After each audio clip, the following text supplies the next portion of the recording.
D'introduire Richard, c'est un projet que Richard nous a présenté il y a de cela quelques mois. Ça a été validé par le conseil d'administration. Puis on est fiers d'avoir aidé Richard, puis surtout d'avoir participé en collaboration avec l'association régionale, directeur de l'arbitrage Jérémy Blanchette, et derrière nous il y a quelques chefs arbitres, dont Francis Dehay, aussi Philippe Bétekissi, qui est un arbitre de niveau national qui est sur notre conseil d'administration. C'est vraiment un projet qui a été encadré avec l'association régionale, qui a été soutenu par la Fédération de soccer du Québec. Et c'est un petit peu une première ce soir au Québec de notre vécu, de notre expérience. Il n'y a pas d'autres présentations comme ça qui a été faite. C'est une sensibilisation. Puis c'est des situations peut-être que vos jeunes auront à vivre. Enfin, je ne l'espère pas, mais dans le sens où il y a des U12, puis d'ici 1 an, peut-être 2 ans, vont peut-être avoir le choix d'arbitrer ou non. D'accord? Donc c'est une facette. Puis évidemment, en tant que parent, vous allez être sur le bord des terrains, puis vous allez vivre des matchs et peut-être vivre certaines situations. Donc je vais laisser Richard faire la présentation. Puis encore une fois, on est fiers de collaborer avec Richard.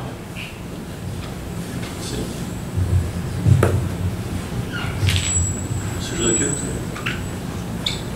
1, 2, 2. C'est bon, c'est bon. La petite manette, c'est ça ici? Sur le côté.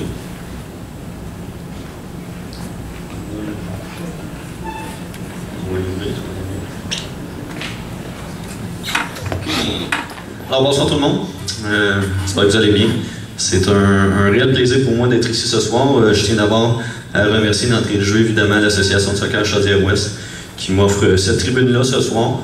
Vous parlez d'arbitrage, en fait, pour les 45 prochaines minutes. Ah oui, vous nous parlez d'arbitrage un vendredi soir pendant presque 1 heure. Mais oui, effectivement, ça se peut.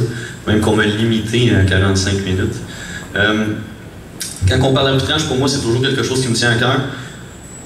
Nécessairement, l'objectif ce soir, c'est de tenter d'aider les jeunes arbitres. J'aimerais ça savoir, peut-être à main levée, est-ce qu'il y a des parents dans la salle qui ont des arbitres qui sont affiliés à la Fédération de soccer et qui arbitrent sur nos terrains ici? On en a 2, c'est pas pire. 3, 4. Parfait. Vous allez comprendre un petit peu mieux la présentation. Donc, mon objectif à moi ce soir, c'est vraiment pas de faire des reproches, de faire la morale à qui que ce soit ou de taper sur les doigts des parents ou des spectateurs. C'est vraiment plus de prendre un temps d'arrêt, en fait, de créer un moment de réflexion, une certaine prise de conscience sur les comportements, des situations qu'on vit de façon assez constante sur nos terrains, tant au soccer, en fait, tant dans la province de Québec, mais également sur nos terrains ici dans la région de Québec. Donc, on va présenter certaines situations. Puis, ce que j'inviterais à faire, c'est d'avoir cette prise de conscience-là, dans le sens où, à partir du moment où on peut, en fait, on peut voir l'arbitre comme étant peut-être l'enfant de notre collègue de travail, peut-être l'enfant de notre voisin, peut-être l'enfant de notre frère ou de notre sœur, ou ultimement peut-être notre propre enfant. À partir du moment où on regarde l'arbitre sur le terrain avec cette lunette-là, nécessairement ça vient modifier beaucoup la perception qu'on a de lui ou de elle, ça va modifier beaucoup le comportement qu'on va avoir envers cet arbitre-là. Donc je vous invite à avoir cette lunette-là dans les prochaines minutes. Voilà. Rapidement, juste vous situer qui je suis. Je suis un arbitre actif, donc j'ai vécu beaucoup de situations pour vous présenter à travers ma carrière d'arbitre. J'ai suivi mon cours d'entrée à Saint-Hyacinthe en 1995, donc ça fait une vingtaine d'années que je suis sur les terrains. En 2009, j'ai obtenu mon grade national par l'Association canadienne de soccer, puis depuis 2016, je suis sur la liste d'arbitres assistants FIFA, donc sur la liste internationale. J'ai en parallèle continué à agir à titre d'instructeur, évaluateur et aussi mentor dans quelques activités de la Fédération. Puis j'ai aussi, pendant quelques années en fait, j'ai aussi travaillé dans l'encadrement et la supervision des arbitres à l'Association régionale de soccer Richelieu-Yamaska, ici même à l'Association régionale de soccer de Québec et aussi à la ville de Saint-Hyacinthe dans la supervision des arbitres. Donc ça vous voit un peu la table dans le milieu dans lequel j'évolue. J'ai envie de commencer en posant la question, c'est quoi les raisons en fait qui vous amènent à être assis ce soir dans la salle, outre le fait que c'est une rencontre obligatoire. Hein? En fait, la réelle question, c'est quelle est la raison pour laquelle vous avez décidé d'inscrire votre enfant à jouer au soccer? spontanément. Parce qu'elle en veut, c'est ça. Parce que votre enfant veut. C'est une bonne raison, en partant. Un volontaire, merci monsieur, pour votre réponse. Non, pas de réponse. Pardon? Pour qu'il bouge, OK. Pour le plaisir. Bonne réponse en arrière. Venez comme Messi. Pardon? Léo Messi, il a apporté beaucoup d'argent sur la table. C'est une autre raison. Donc, fondamentalement, on peut dire qu'effectivement, quand on inscrit notre jeune dans une activité sportive, c'est parce qu'on pense qu'il y a beaucoup de bénéfices sur plein de dimensions. Hein, les études le démontrent de plus en plus. À partir du moment qu'il y a une pratique sportive régulière, il y a plein d'éléments qui vont contribuer au développement puis à l'épanouissement de notre jeune. On pense notamment à l'amélioration de différents paramètres de la condition physique. On pense à l'acquisition et l'adoption de saines habitudes de vie, l'amélioration des compétences sociales, des éléments sur la santé physique notamment. Donc, il y a plein de choses qui font en sorte qu'au final, on va inscrire notre jeune au soccer parce que c'est bon pour lui, c'est bon pour elle. Ça va de soi. Donc, ce que ça nous dit, c'est que l'expérience sportive devrait être positive. Puis ça, qu'on soit joueur ou arbitre, cette expérience-là, elle devrait être positive. On va voir si c'est vraiment le cas. Juste démystifier rapidement, tantôt on a parlé des structures de clubs ici à Chaudière-Ouest. On va parler rapidement de la structure de l'arbitrage au Québec parce que c'est quelque chose qu'on connaît peu puis que je pense qu'on peut avoir intérêt à bien comprendre parce que ça peut changer aussi la perspective à l'intérieur de ça. Donc on a la pyramide, la base de la pyramide. On a à peu près 7000 arbitres au Québec qui vont évoluer à travers des ligues locales, régionales, souvent des jeunes et des moins jeunes, qui vont arbitrer uniquement pour le plaisir, uniquement parce qu'ils sont passionnés de soccer. Hein. Ils vont investir de leur temps, les soirs, les week-ends, recevoir un minimum salaire, il ne faut pas l'oublier, un très minimum salaire qui va à peine compenser les frais d'équipement, les dépenses de transport. Puis à la fin de l'année, il se passe quoi? On reçoit un T4. Donc l'impôt vient récupérer une partie de ce salaire-là. Donc il n'y a personne là-dedans qui fait ça pour l'argent parce qu'il n'y en a pas d'argent. Ça, il faut oublier ça. Dans la strate supérieure, il y a un groupe d'à peu près 200 jeunes au Québec actuellement qui, eux, ont un talent et un engagement. Donc, ils veulent monter à travers les différents échelons. Ils veulent progresser parce qu'ils ont des aptitudes qui sont supérieures à la moyenne. Donc, ce groupe-là, on les voit principalement dans les ligues provinciales. Donc, ils vont se déplacer à travers la province pour faire les ligues 3A, le semi-professionnel, faire des événements un peu plus d'envergure comme les Jeux du Québec et la Coupe du Québec. Donc, un groupe un peu plus restreint. Ensuite de ça, on a une strate qui nous amène au programme national. Donc, on a actuellement une quinzaine d'arbitres au Québec qui ont la possibilité de se déplacer à travers le pays au complet pour prendre part à des événements du type championnat canadien et toucher au soccer professionnel à un certain niveau. Et en haut de la pyramide, on a un débouché qui est fort intéressant. On a présentement au Québec 5 arbitres, 4 hommes, 1 femme, qui obtiennent leur grade international, donc qui ont accès au plus grand championnat amateur professionnel de notre zone qu'on appelle la CONCACAF. Donc eux sont appelés à se déplacer Amérique centrale, Caraïbes, Amérique du Nord, puis dans certains cas vont évoluer aussi en championnat Major League Soccer, donc la MLS, qui débute ce week-end d'ailleurs. Donc on a des opportunités, on a un groupe d'arbitres qui est là pour le plaisir uniquement, mais on a aussi des débouchés, au même titre qu'un joueur. Donc je pense que c'est important de comprendre cet aspect-là, parce que quand on a un jeune arbitre qui est sur le terrain, il y a peut-être des visées un peu plus grandes, puis on se doit aussi de l'encourager au même titre qu'un joueur qui cherche à gravir les différents échelons. La situation de l'arbitrage au Québec, elle ressemble à quoi? On a 7200 arbitres au Québec affiliés l'année dernière. De ce groupe-là, on a perdu nos pourcentages, pas grave. De ce groupe-là, on a 18% des arbitres qui sont âgés de 17 et 18 ans. Et on a 53% de tous les arbitres au Québec, donc un arbitre sur 2, qui est âgé de 16 ans et moins. Ce qui fait en sorte que la majorité des arbitres qu'on côtoie, que vous côtoyez, peu importe les matchs que vous voyez au Québec, c'est une fois sur 2 un arbitre qui est âgé de 16 ans et moins. Quand on compare la pratique de l'activité d'arbitrage, je vais l'appeler comme ça, entre les hommes et les femmes, les gars et les filles, on se rend compte que c'est majoritairement des gars. Donc 73% des arbitres affiliés sont des gars. Ça demeure une activité pour les filles qui est moins populaire, de plus en plus populaire. Et j'ouvre une parenthèse en disant que les programmes féminins sont très bien encadrés. Donc les filles qui veulent s'investir dans ce type d'activité-là, il y a plein de possibilités pour elles, principalement au Québec où l'encadrement est très bien fait. Puis les filles qui ont un talent et un engagement peuvent évoluer très rapidement à travers la pyramide. Par exemple, ceux qui ont suivi les derniers Jeux olympiques à Rio en 2014, le tournoi féminin, le match de finale, le match de médaille d'or du tournoi féminin des Jeux olympiques a été arbitré par un trio canadien, dont 2 Québécoises d'origine, et la troisième, c'est une Ontarienne, mais qui a évolué au Québec pendant plusieurs années parce qu'elle a étudié à l'Université McGill. Donc le match le plus important de la planète à ce moment-ci en soccer féminin, 2 Québécoises, une Canadienne qui sont sur ce terrain-là. Donc c'est pas banal.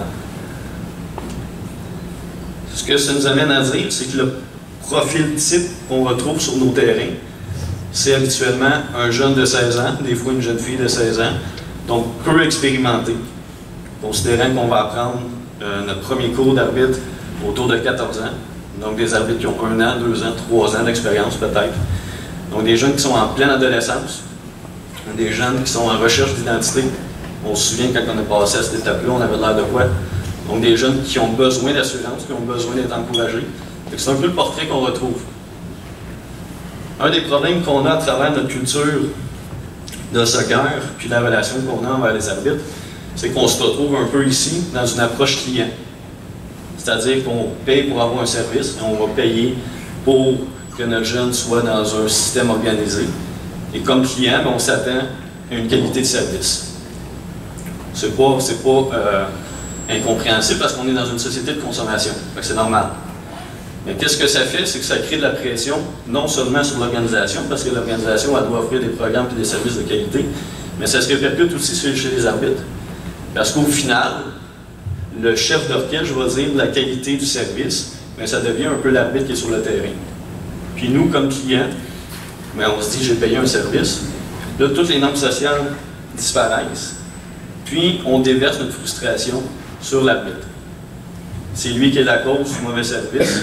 C'est lui qui est la cause de l'injustice. C'est un peu l'approche qu'on a de plus en plus, puis il faut faire attention à ces aspects-là.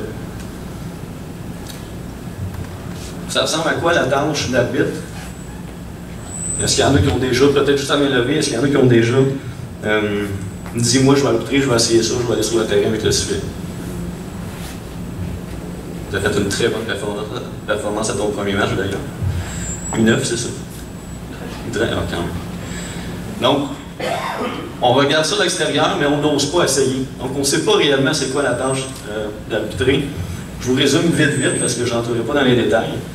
En fait, au final, c'est quand même assez simple parce que c'est prendre une décision, puis ensuite de communiquer la décision de façon à ce qu'elle soit acceptée par le plus grand nombre de personnes, qu'elle devienne crédible aux yeux des autres. Donc, c'est assez simple, prendre une décision, communiquer la décision. Mais pour arriver à faire ça, par exemple, c'est beaucoup plus complexe qu'on le pense. Pour prendre une décision, il faut observer, il faut observer une action, c'est ça la première chose à faire. Donc l'arbitre, pour pouvoir bien observer, il doit se positionner, il doit se déplacer. Pendant le match, vous le savez, le soccer est constamment en mouvement, donc l'arbitre doit se déplacer tout le temps. Un arbitre fait entre 8 et 10 km par match sur un terrain. 8 à 10 par match. Les arbitres qui font 2-3 matchs par soir. Faites le calcul. On demande aux arbitres d'être toujours à 15-20 mètres du jeu, si possible, pour être à une bonne distance, une bonne proximité, pour bien voir le jeu. Donc ça exige une bonne condition physique, ça exige une bonne préparation, un bon entraînement qui vient avec ça. Une fois qu'on est bien positionné, on va observer l'action, on va essayer de la juger, on va essayer de l'interpréter, puis on l'interprète en fonction de quoi? La distance du jeu, la vitesse de l'action, le point de contact. Est-ce que c'est au niveau de la cheville, en arrière de la cheville? Est-ce que c'est le crampon, le côté du soulier? Est-ce que c'est sur la ligne de la surface de réparation, dans la surface de réparation, à l'extérieur de la surface de réparation? Donc il y a plein de paramètres qui viennent influencer la décision. Puis le jeune, il prend tout ça dans sa tête. Puis là, il va les mettre en lien avec les règlements. Parce qu'évidemment, il va prendre une décision sur la connaissance des règlements. Ça, c'est le livre qui encadre tous les règlements du soccer de façon internationale, mais qu'on voit aussi sur nos terrains. C'est 200 pages.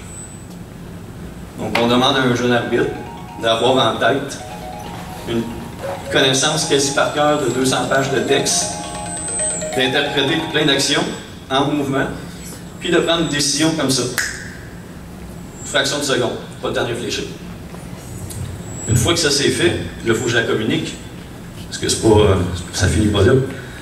On dit à l'arbitre, il faut que tu démontres de la confiance, il faut que tu aies de l'assurance, il faut que tu aies des bons signaux, il faut que tu gères avec les joueurs, parce qu'on a 22 personnalités sur le terrain, plus les entraîneurs, donc tu ne peux pas toujours être militaire. Des fois, tu vas avoir une communication différente, il faut que tu comprennes ce qui se passe, il faut que tu sois intelligent, il faut que tu aies une nature du jeu. Une fois que ça c'est fait, on dit, les statistiques nous démontrent qu'on prend à peu près 100 décisions observables dans un match. Donc, il répète ce processus-là 100 fois, entre 60 et 90 minutes. Puis, comme client, on dit, il faut que tu sois constant avec les deux équipes. La première décision que tu prends, il faut qu'elle soit bonne. La dernière, il faut qu'elle soit bonne, puis que ce soit comme ça tout le match. Puis ça, évidemment, c'est influencé à travers d'autres choses, parce que c'est un jeune ado ou un jeune adulte qui fait d'autres choses dans sa vie, qui a peut-être une mauvaise journée au travail, une mauvaise journée à l'école, puis qu'on le place dans un contexte où c'est peut-être mon premier match 15, donc le niveau de stress en partant il est très élevé. C'est un match où les parents critiquent, je suis toujours remis en question, donc le niveau de stress augmente. C'est sûr que tout ça, ça vient influencer ce qui se passe entre les deux oreilles, ça c'est évident. Donc c'est ça la tâche d'arbitre. C'est ce qu'on demande à un jeune de 16, 17, 18 ans comme client. Mais nous, comme adultes, quand on a une décision importante à prendre, qu'est-ce qu'on fait? Mets-moi pas de pression. Je vais réfléchir. Laisse-moi 2-3 jours, puis je te reviens. C'est un drôle de paradoxe. Hein? Les statistiques nous démontrent aussi que, ça c'est assez intéressant,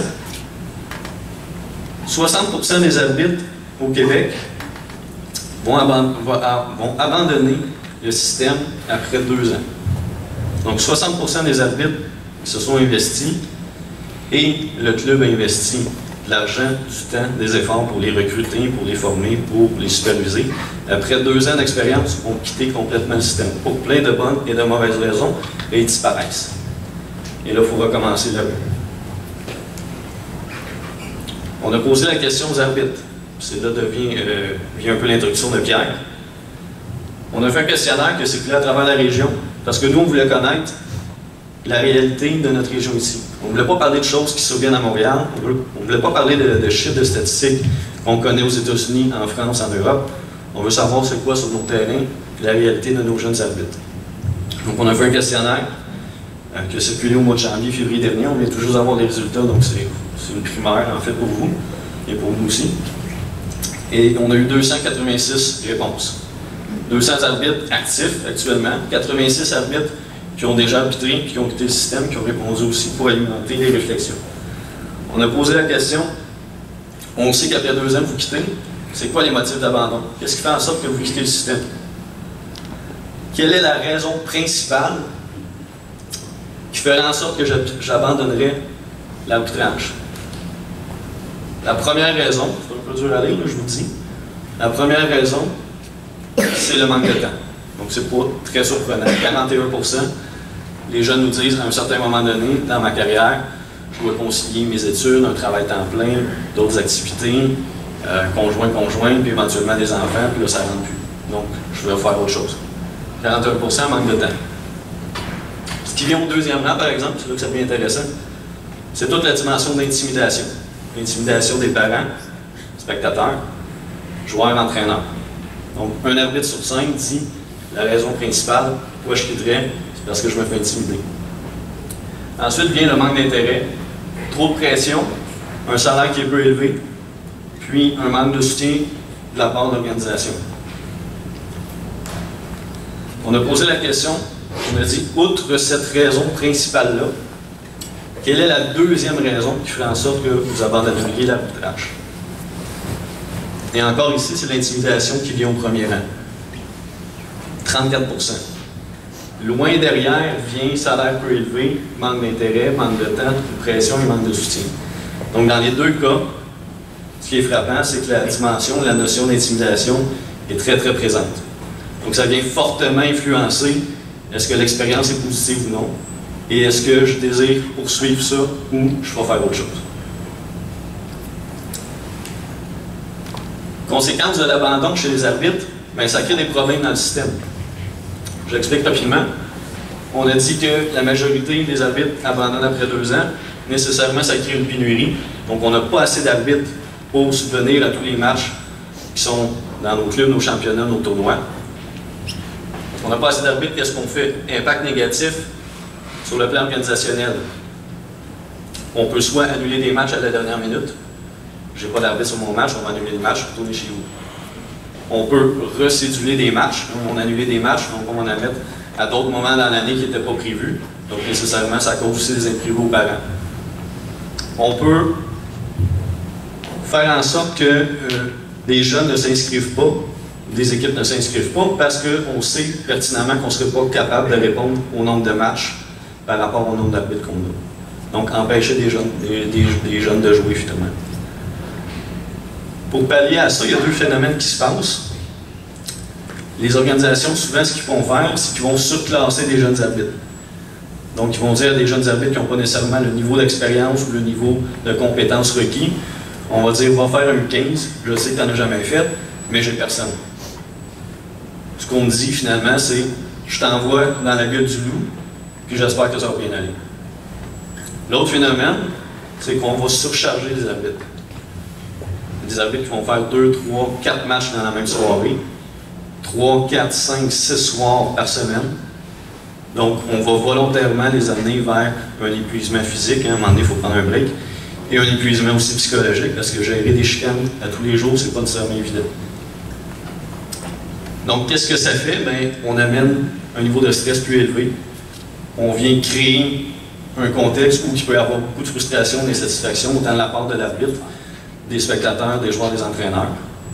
Donc, on va favoriser un sentiment d'incompétence de la part de l'arbitre. Qu'est-ce qu'il va faire? Bien, il va dire, j'ai bien d'autres choses à faire que ça. J'abandonne. Et ce cercle-là recommence et recommence et recommence.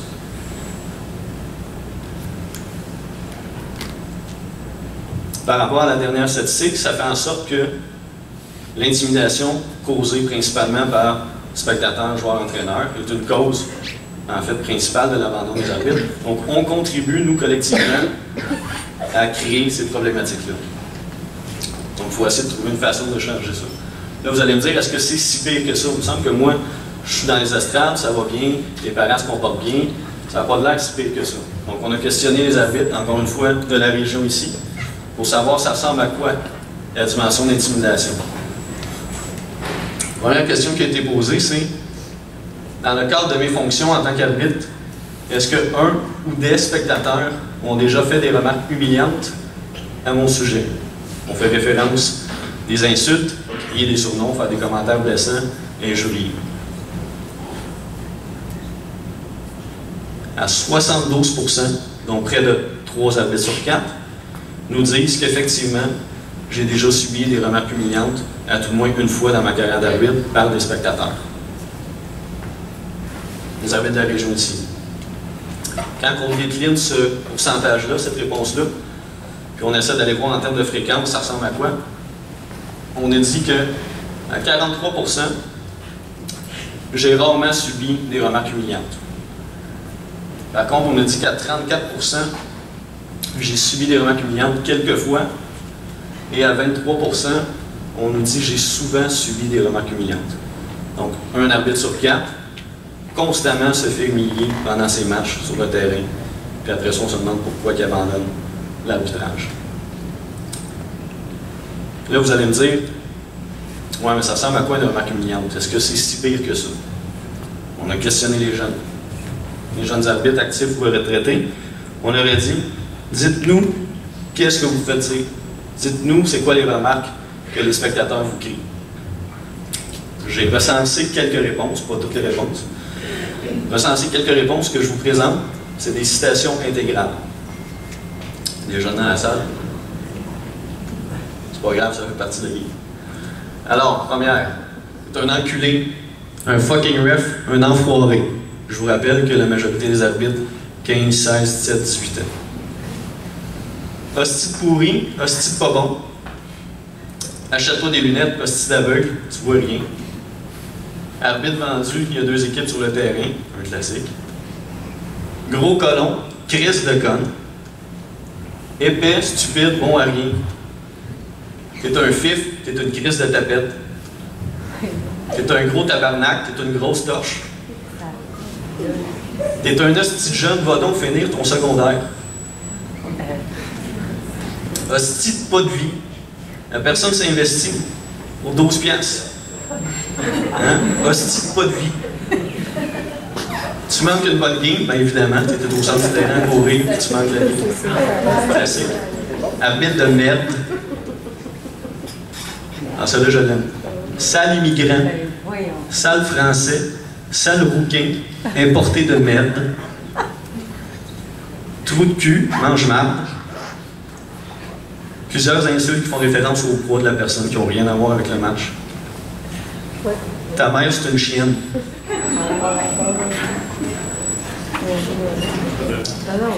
M'a violé ta mère.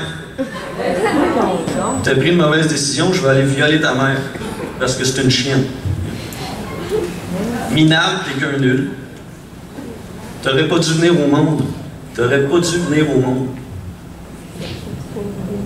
Sors ton balai de ton cul. Je vais arbitrer la game moi-même des calices. C'est drôle, il n'y a personne ici, tantôt, qui a dit que j'aimerais ça arbitrer ou que je l'ai déjà fait. Mais quand ça va mal, des calices, je vais le faire moi-même. T'es une pute, t'es une salope, t'es une petite bitch. Une fille ne devrait pas arbitrer les gars. Non. Elles sont capables de se rendre aux Jeux Olympiques, par exemple. C'est quoi la dernière année que l'équipe nationale canadienne a fait la Coupe du Monde? Longtemps, hein? T'es un clown, tu donnes un bon show. Et ça continue. Ma grand-mère comprend mieux le jeu que toi. T'es une crise de folle. C'est juste un enfant, c'est normal qu'elle soit pas bonne. Bon. On a compris ça. Vis-tu sur une autre planète? T'as pas de jugement, arrête d'arbitrer. C'est toi l'arbitre, petit con. Tu nous as volé, tu vas porter le maillot de l'autre équipe. Un autre classique. Ta gueule, t'as genre 12 ans. Bon, on a vu tantôt, il y a minimalement 14. Au moins ça. Tu bouges aussi vite que ma grand-mère en chaise roulante. Oh, la thématique de la grand-mère revient souvent. J'ai jamais vu des arbitres aussi mauvais de ma vie. Tu suces, t'es une suceuse de queue. T'es un résidu de fond de capote. Ta mère aurait dû avaler ce soir-là. Crise de pas de couille, va t'acheter une vie. Celui-là, on l'a déjà entendu. Intéressant, hein? On a posé la question d'aller un petit peu plus loin. Dans le cadre de mes fonctions en tant qu'arbitre, un ou des spectateurs m'ont déjà menacé physiquement ou psychologiquement. Donc là, on est directement dans la dimension du harcèlement. 76% nous disent qu'ils n'ont jamais vécu de menace physique ou psychologique, ce qui est quand même une bonne nouvelle. Par contre, ce qu'on remarque, c'est que à 24%, donc près d'un arbitre sur 4, disent avoir déjà reçu des menaces physiques ou psychologiques durant un match ici, sur nos terrains, dans la région de Québec. Rapidement, quelques exemples encore. Des plaintes diverses au club, donc on va menacer l'arbitre d'aller faire une plainte au dirigeant parce que tu n'es pas assez bon, parce que moi je suis un client, j'ai payé pour un service. On va t'attendre à ton char. Je vais t'attendre dans le parking. Mon bat de baseball va t'arranger la face après le match. Si tu ne règles pas le problème, je vais aller régler le tien. Si tu ne fermes pas ta gueule, je vais te cogner. On a une situation qu'une mère a traversé le terrain pour aller frapper un autre arbitre. Des menaces à l'épicerie. Donc tout bonnement, l'arbitre fait son épicerie en train de choisir son brocoli en spécial, puis il reçoit des menaces par rapport à une situation qui s'est passée dans un match il y a quelques jours avant ça. Put the ref on the electric chair. La chaise électrique pour l'arbitre. On t'attend après la partie, je vais te tuer. Des menaces directes. Me suivre en voiture jusqu'au dépanneur. Le match est terminé, puis il se fait suivre en voiture. Je vais t'attendre dans le parking après la game, tu vas crever tes pneus de char. Si mon fils n'est pas sélectionné, ça va être de ta faute. On va venir te calisser une volée. Et on a eu différentes situations. Chercher à se montrer imposant, intimidant, annonçant le ton, quand on est un adulte versus un arbitre de 13-14 ans. Donc je vous rappelle, c'est toujours des éléments que des arbitres ici de la région se sont fait dire. On est allé une coche plus loin pour tenter de voir un peu les agressions physiques. Dans le cadre de mes fonctions en tant qu'arbitre, un ou des spectateurs m'ont déjà lancé un objet qui m'a atteint puis se dirigeait vers moi. 4% ont vécu cette situation-là. Principalement des bouteilles d'eau ou des ballons qui sont volontairement lancés dans la direction de l'arbitre, qui l'ont atteint. Mais on a aussi des cas où c'est des roches, des pierres qui ont été lancées vers l'arbitre, dû à des mauvaises décisions. Finalement, dans le cadre de mes fonctions en tant qu'arbitre, un ou des spectateurs m'ont déjà frappé, secoué, donné un coup de poing ou donné un coup de pied. 2%, si on additionne rarement le quelques fois. Donc, dans le cas des arbitres qui ont répondu au questionnaire, on parle de 6 arbitres qui disent avoir déjà été frappés dans le cadre de leur fonction d'arbitre. Donc, 2%, c'est pas énorme, c'est très bien comme statistique, ce qui est une bonne nouvelle. Mais moi, ce que je comprends de ça, c'est que c'est 6 situations qui n'auraient jamais dû arriver. 6 situations de trou qui n'auraient jamais dû arriver. Se faire frapper à cause d'un enjeu, en fait, qu'il n'y a pas d'enjeu.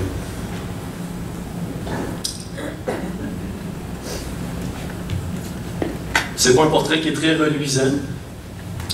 Ça vient questionner beaucoup la façon dont on se comporte envers les arbitres, nécessairement. Ça vient aussi expliquer pourquoi on a 60% des arbitres qui, après 2 ans, sont écœurés de se faire écœurer puis qui vont faire d'autres choses. Est-ce qu'il y en a qui ont des réactions par rapport à ça? Est-ce que vous êtes surpris? Est-ce que... C'est assez puissant. C'est assez puissant? Oui, c'est puissant. Oui. Ça fait 25 ans, j'en fais au basket, tu vas juste pour moi. Exact. C'est pas juste spécifique au soccer. Mais une des réalités, puis à mon sens, une des problématiques aussi, oui, on trouve ça dégueulasse, oui, on trouve que c'est inacceptable, mais à quelque part, on n'est pas si surpris que ça. Dans le sens où on s'attend à quelque part que les arbitres subissent ce genre de comportement-là. Je ne parle pas nécessairement de frapper, mais toutes les insultes qu'on a vues. Donc ça, c'est un problème en soi aussi. C'est qu'on vient normaliser, on vient banaliser un peu le comportement, puis on vient l'accepter comme société. Puis bizarrement, se faire humilier, se faire frapper, se faire menacer, toutes les autres dimensions de la société, c'est pas accepté. Mais au soccer ou dans les sports, on l'accepte. La preuve, c'est qu'on a la Commission sur les normes, l'équité, la santé et la sécurité au travail, qui vient encadrer toute la dimension d'harcèlement et d'intimidation à travers une loi provinciale, la loi sur les normes du travail. Donc, collectivement, on a dit à quelque part, c'est insensé qu'un adulte, dans son milieu de travail, se fasse intimider ou harceler par un autre adulte qui soit en position d'autorité ou non. La loi oblige l'employeur à intervenir, s'assurer que le milieu de travail est exempt d'intimidation. Oblige des interventions, des sanctions disciplinaires qui peuvent même aller en justice avec le code civil, le code criminel. Pourtant, sur un terrain de soccer, on accepte collectivement qu'un adulte insulte, intimide un jeune ado ou un jeune adulte. Dans le milieu scolaire, c'est la même chose. À l'intérieur de la loi d'instruction publique, le gouvernement a encore toute la notion d'intimidation et d'harcèlement dans les écoles. Le gouvernement s'est doté d'un plan d'action récemment pour prévenir, contrer l'intimidation dans les écoles parce qu'on s'est dit, ça n'a juste pas de bon sens qu'un jeune, à l'école, pour son bien-être, pour son épanouissement personnel, son développement, il ne peut pas se faire écœurer, intimider par d'autres jeunes. Ça passe juste pas. Il faut faire de la sensibilisation, il faut faire de la formation, il faut outiller notre monde, il faut qu'il y ait des sanctions. Il ne faut pas que ça ait lieu. Par contre, sur nos terrains de sport, de soccer, on accepte qu'un autre jeune se fasse intimider par un autre jeune, puis même par un adulte. Une bonne nouvelle, c'est qu'on est rendu, je pense, dans la société à un moment où on cherche à dénoncer ce genre de situation-là. On a connu à travers les derniers mois des mouvements de dénonciation comme le hashtag Moi aussi. Donc, on est rendu à un point où on dit ce que moi j'appelle la majorité silencieuse. Parce qu'on ne se cachera pas, la majorité des parents se comportent de la bonne façon sur les terrains, dans les estrades. C'est souvent une minorité, hein, on les connaît en fait. Une minorité de parents qui gueulent tout le temps, qui insultent, puis qui se comportent de façon inacceptable. Par contre, cette majorité-là, qui est silencieuse, si elle ne fait rien pour contrer la minorité qui gueule, mais on vient cautionner ce comportement-là, on vient dire c'est correct ce qu'il fait, on l'accepte. On est rendu, je pense, à un moment où on doit dénoncer, on doit se lever, puis on doit dire à ces gens-là, ça passe pas. Donc ça, c'est un peu votre responsabilité. La majorité qui est là, qui se comporte de la bonne façon. Osez parler, osez aller voir ces personnes-là, osez leur dire que ça passe pas, que c'est pas acceptable sur des terrains de soccer. C'est pas évident à faire, mais je pense qu'on est rendu là comme société. La notion de... En fait, dans la liste de commentaires qu'on a vus précédemment, il y en a certains qui apparaissent un peu anodins, il y en a certains qui peuvent paraître banals quand ils sont pris isolément. Ce qu'il faut comprendre aussi, c'est que l'intimidation et le harcèlement, ça a un caractère répétitif. Fait que souvent, c'est des petites choses, des petits gestes qui sont cumulés, puis l'addition de ça, pour la personne qui le reçoit, ben, c'est là que ça devient dénigrant, ça devient humiliant, puis qu'au final, la personne elle va tout simplement craquer, puis elle ne veut plus être là. On a une petite vidéo qu'on veut vous montrer. Est-ce que, Alexandre, tu veux juste nous demander de faire c'est le prochain? Ouais. Alexandre, je veux juste faire une mise en contexte. Oui, je prends 2 secondes pour vous mettre en contexte sur cette vidéo-là. C'est une chance pour nous, c'est une malchance pour une équipe qui avait un comportement un petit peu difficile. Ils jouaient contre nous, on avait un antécédent. Je ne tiens vraiment pas à blanchir, je te dis ouais ça dedans. C'est un match qui s'est passé avec mon équipe l'hiver dernier. J'étais heureusement absent cette semaine-là, heureusement parce que puisque j'étais absent, j'ai demandé à ce qu'on filme le match pour pouvoir le voir par après. Des incidents regrettables se sont passés durant ce match-là. C'est heureusement pas notre coaching staff et nos parents qui ont créé cette situation-là. Par contre, je suis loin de sortir nos joueurs de cette situation-là parce que si le match s'envenime, c'est parce que nos joueurs ont participé aussi à ça. C'est dans toutes les actions, dans les gestes qu'on pose dans un match, quand il y a un joueur, ça a une implication. Oui, nos parents n'ont pas embarqué, mais les joueurs avaient leur part de responsabilité, puis c'était déjà trop là-dedans. Je vous laisse voir la vidéo, puis on voit la suite après.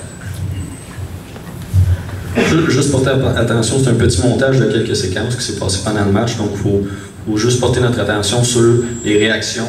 En général, l'ambiance qui est en train de se construire sur le match, puis à la fin de la séquence, c'est la fin du match, donc juste de voir l'arbitre qui est habillé en orange ici sur le terrain, c'est peut-être plus difficile pour les gens à l'arrière, mais d'essayer de voir la réaction de cet arbitre-là à la fin du match. C'est parti.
partir de là que vous pouvez regarder le comportement de l'arbitre, entre autres.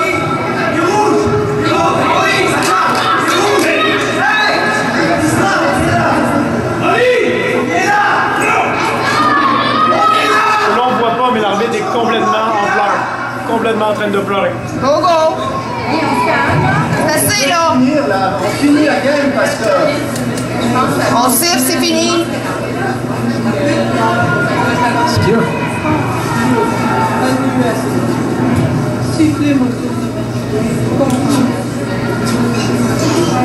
Qu'est-ce qu'il y a? Est-ce que l'arbitre est capable?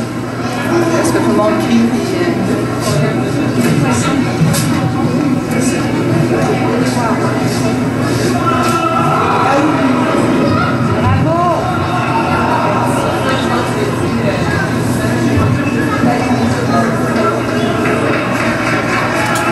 Donc l'entraîneur va par après s'excuser. Un petit peu tard, mais par après va s'excuser.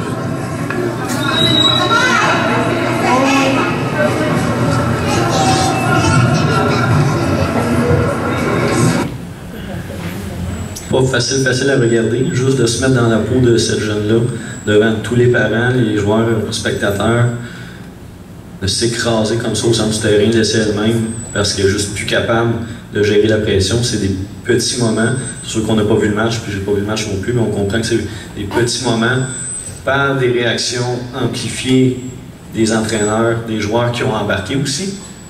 Parce que c'est sûr que si l'entraîneur crie, les joueurs vont avoir tendance à recréer ce modèle-là. Les spectateurs, c'est la même chose. Quand on a regardé pour la présentation, on a vu ce match-là, on trouvait que c'était intéressant de vous le présenter. Évidemment, on n'est pas capable d'identifier clairement l'arbitre, mais on avait quand même un devoir de demander l'autorisation, parce que c'est une situation qui est assez humiliante, qu'on présente devant encore plus de monde. L'arbitre a dit « J'ai aucun problème avec ça, ça va me faire plaisir même d'utiliser la vidéo. » J'ai pas posé plus de questions, merci beaucoup. Ce qui est intéressant, c'est qu'hier soir, j'ai reçu par courriel une vidéo de cet arbitre-là, de son plein gré, nous envoyer cette vidéo-là.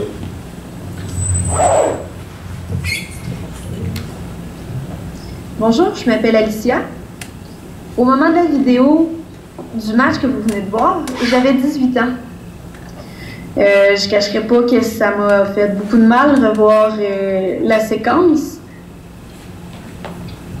Parce que après le match, j'ai pensé arrêter l'arbitrage, ne pas continuer, parce que j'étais tellement blessée par ce que les coachs, ce que les joueurs et ce que les parents me disaient, par les commentaires irrespectueux qu'on me donnait. J'ai essayé de rester forte jusqu'à la fin, de finir le match, mais j'ai craqué, rendu à un point où est-ce que ça fait mal. Mais j'ai été encadrée, ça m'a pris beaucoup de temps avant de me retrouver où est-ce que j'étais à l'aise sur un terrain de soccer, où est-ce que j'ai été à l'aise pour arbitrer, parce que j'avais peur de revivre une situation comme ça. Un commentaire d'un entraîneur irrespectueux, ça fait mal, ça fait te remettre en question, ça fait que tu te demandes si tu as fait la bonne chose, la bonne décision. Des fois, les commentaires sont pas obligés d'être irrespectueux, des fois c'est des petites démonstrations physiques, des fois c'est des coachs qui vont lever les bras puis qui vont faire comme, ben voyons, c'est quoi cette faute-là, qui vont faire comme, ben est-ce que j'ai fait la bonne chose, est-ce que... Puis c'est des choses comme ça qui fait...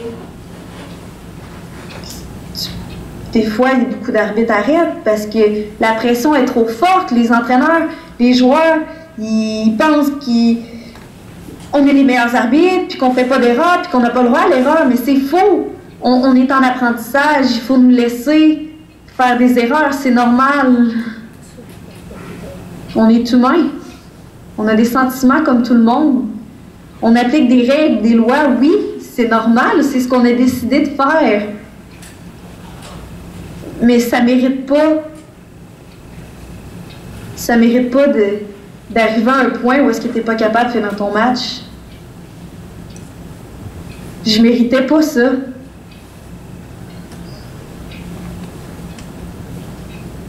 Mais j'ai continué à arbitrer parce que ça m'a juste rendue plus forte.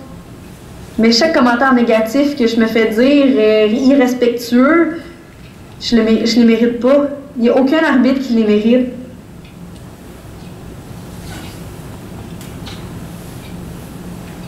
Faut juste rester fort entre nous, puis continuer d'avancer en faisant comme si on les avait pas entendus, en continuant d'arbitrer notre match. Mais on mérite d'être respecté.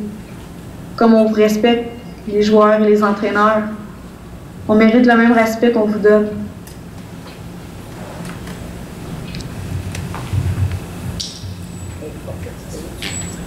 Donc, un jeune arbitre qui mérite beaucoup mon respect, hein, parce que de son plein gré, comme je vous dis, elle n'avait aucune idée du contenu que j'allais parler ce soir. Elle a décidé de faire ce témoignage-là. Si elle avait pu, elle aurait été disponible. Si elle n'avait pas été disponible, en fait, elle aurait pu être ici devant vous. Elle a décidé de passer par la vidéo, puis on voit que c'est encore très émotif quand elle parle de cette situation-là. Puis, par chance, elle est encore avec nous, puis c'est une personne qui souhaite progresser beaucoup, puis qui vient aux activités de formation, qui fait les entraînements avec nous. Donc, bref, je la remercie de ce témoignage-là. Je termine en disant que aussi des situations qui vont beaucoup trop loin, malgré tout ce qu'on a vu, puis qu'on pense que ça peut s'arrêter là, ben non, il y a certaines situations qui vont encore trop loin. Des gens qui ne comprennent pas que c'est un jeu, puis qui ne contrôlent plus leurs émotions, en fait. Donc, certaines situations qu'on a vues passer dans les médias, j'ai recensé 2 cas aux États-Unis. Un premier cas, un arbitre dans l'État de Utah, en fait, Ricardo Portillo, un arbitre de 46 ans, père de 3 enfants, qui arbitrait un match juvénile U17 local, comme on a ici à tous les soirs, suite à un carton rouge qui montre au gardien de but, un jeune de 17 ans. Le gardien, pour critiquer la décision, décide de frapper l'arbitre. Donc, un seul coup de poing, une fraction de seconde de perte de contrôle totale, traumatisme crânien, 1 semaine dans le coma, puis décède des suites de ses blessures. Le jeune de 17 ans, 3 ans de détention parce qu'il était mineur, en fait, au moment de l'infraction. Un autre cas aussi qu'on a connu à Détroit, Bassel Saad, 36 ans, un joueur dans une ligue adulte, donc un joueur qu'on pourrait avoir dans le SPA, hein, que tu as appelé tantôt, les ligues adultes qu'on a ici à tous les soirs. Même chose, reçoit un carton de l'arbitre en question, l'arbitre 44 ans, père de 2 enfants, un seul coup de poing, traumatisme crânien, 2 jours dans le coma, décède des suites de ses blessures, et notre ami en question, M. Saad, 8 ans de détention, 8 ans de prison pour homicide involontaire.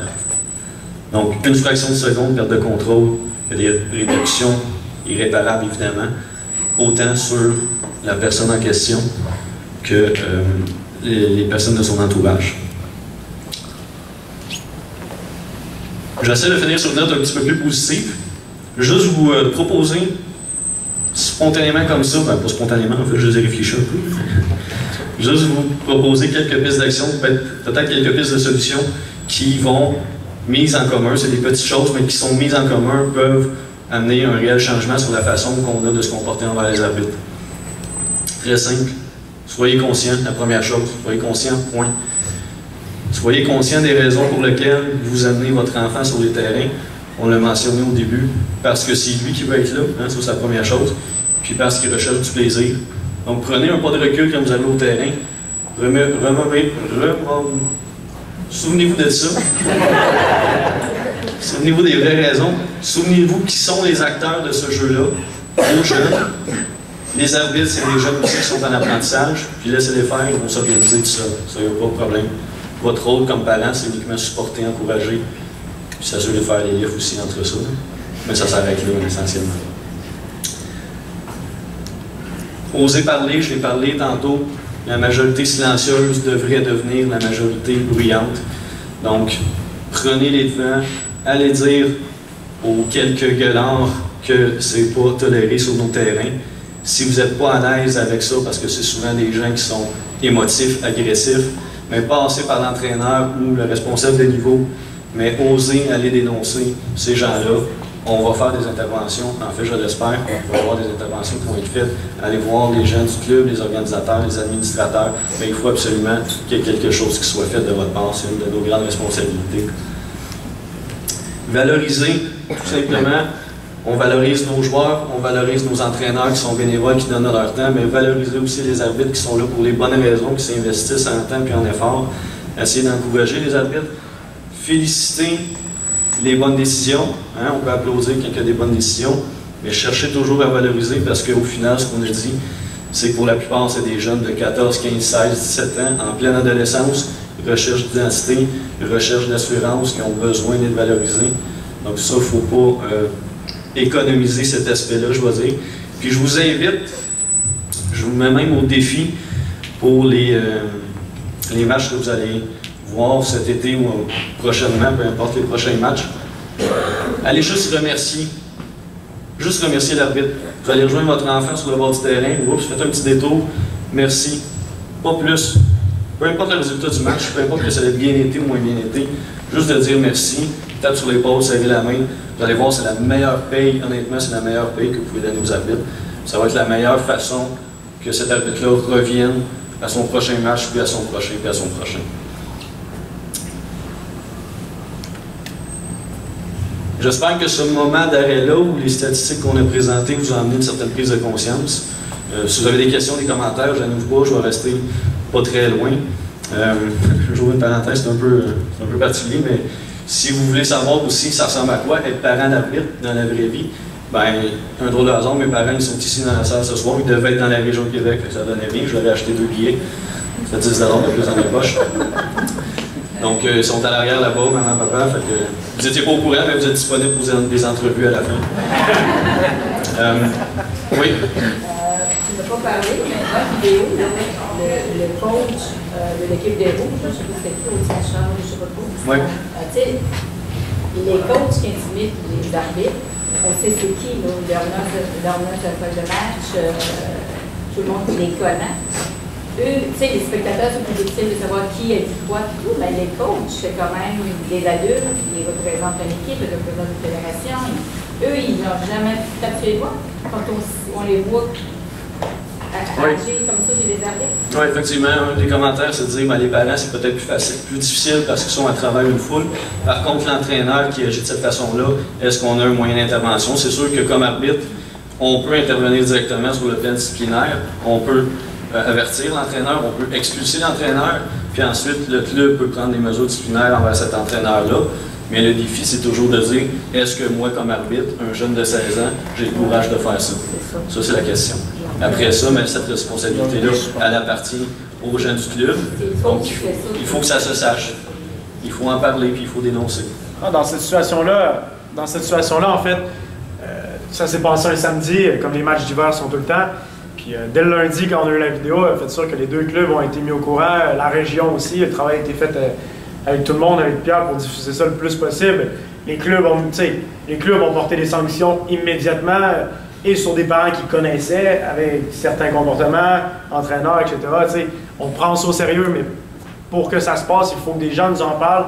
J'ai heureusement filmé le match par hasard, parce que j'y étais pas.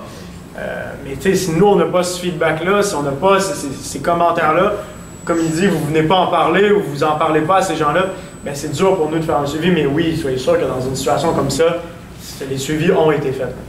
Oh, ouais.